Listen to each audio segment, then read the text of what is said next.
Eli, the priest, was sitting on his chair by the doorpost of the Lord's house. In her deep anguish, Hannah prayed to the Lord, weeping bitterly. And she made a vow, saying, "Lord Almighty, if you will only look on your servant's misery and remember me, and not forget your servant, but give her a son, then I will give him to the Lord for all the days of his life, and no razor will ever be used on his head." As she kept on praying to the Lord, Eli observed her mouth. Hannah was praying in her heart, and her lips were moving, but her voice was not heard. Eli thought she was drunk and said to her, "How long are you going to stay drunk? Put away your wine." "Not so, my lord," Hannah replied. "I am a woman who is deeply troubled. I have not been drinking wine or beer. I was pouring out my soul to the Lord.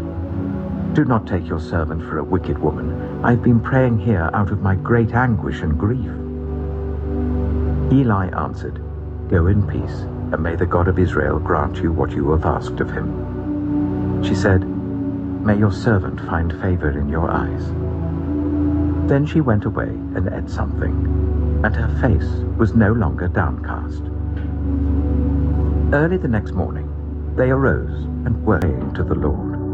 "I prayed for this child, and the Lord has granted me what I asked of him. So now I give him to the Lord. For his whole life he shall be given over to the Lord." And he worshipped the Lord there. 1 Samuel chapter 2. Then Hannah prayed and said, "My heart rejoices in the Lord. In the Lord my horn is lifted high. My mouth boasts over my enemies, for I delight in your deliverance. There is no one holy like the Lord.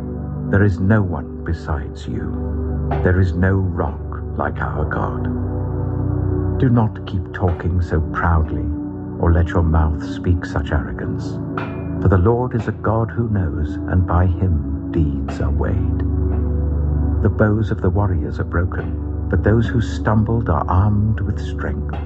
Those who are full hire themselves out for food, but those who are hungry and would plunge the fork into the pan or kettle or cauldron or pot.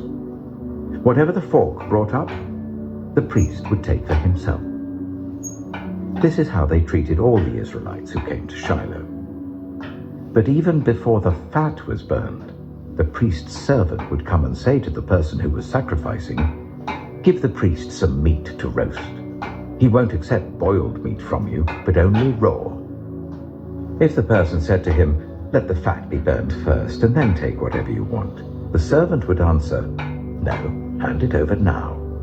If you don't, I'll take it by force." This sin of the young men was very great in the Lord's sight, for they were treating the Lord's offering with contempt. But Samuel was ministering before the Lord, a boy wearing a linen ephod.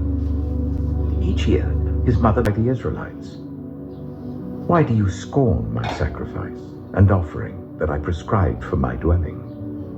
Why do you honor your sons more than me, by fattening yourselves on the choice parts of every offering made by my people Israel? Therefore the Lord, the God of Israel, declares, I promised that members of your family would minister before me forever. But now the Lord declares, far be it from me. Those who honor me, I will honor, but those who despise me will be disdained. The time is coming when I will cut short your strength and the strength of your priestly house, so that no one in it will reach old age, and you will..." And Samuel got up and went to Eli and said, "Here I am, you called me." "My son," Eli said, "I did not call. Go back and lie down."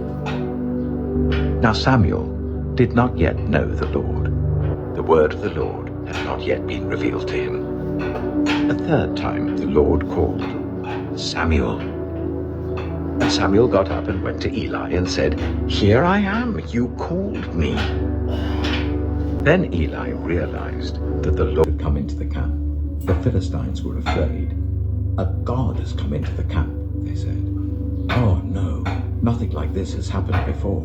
We're doomed. Who will deliver us from the hand of these mighty gods?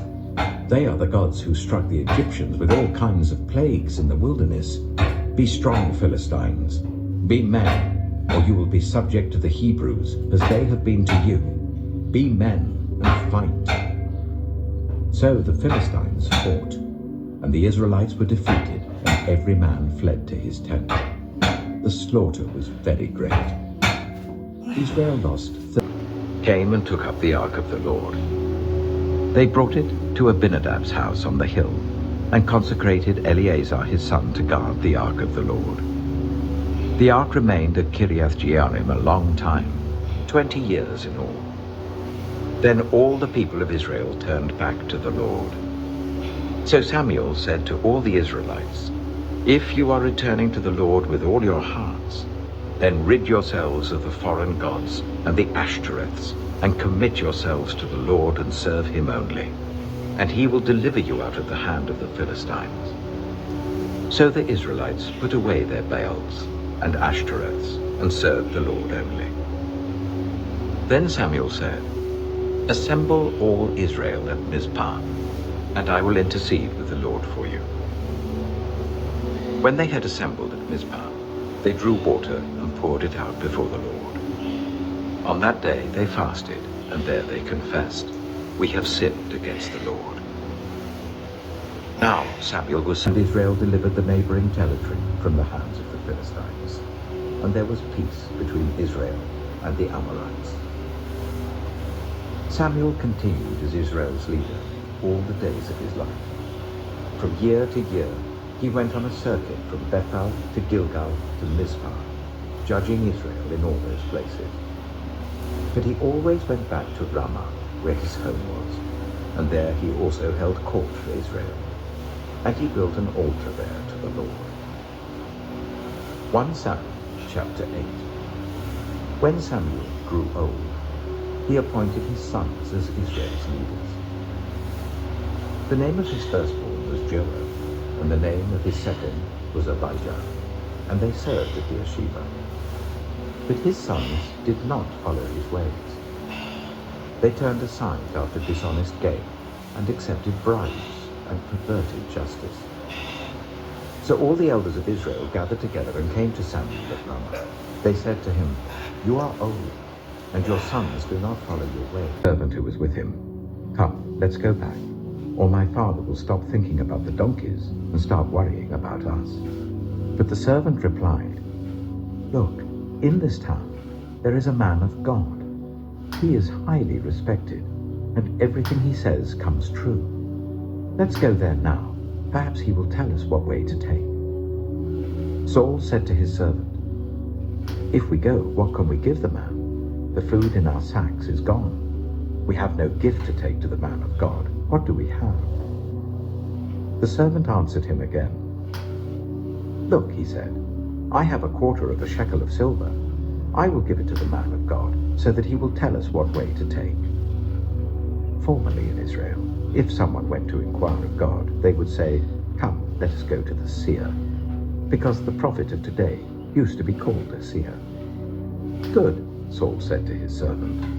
"Come, let's go." So they set out for the town where the man of God was. As they were going up the hill to the town, they met some young women coming out to draw water, and your heart. "As for the donkeys you lost 3 days ago, do not worry about them. They have been found. And to whom is all the desire of Israel turned, if not to you and your whole family line?" Saul answered, "But am I not a Benjaminite, from the smallest tribe of Israel? And is not my clan the least of all the clans of the tribe of Benjamin? Why do you say such a thing to me?" Then Samuel brought Saul and his servant into the hall, and seated them at the head of those who were invited, about 30 in number. Samuel said to the cook, "Bring the piece of meat I gave you, the one I told you to lay aside." So the cook took up the thigh with what was on it, and set it in front of Saul. Samuel said, "Here is what has been kept for you. Eat, because it was set aside for you for this occasion, from the time I said, 'I have invited guests.'" and Saul dined with Samuel that day.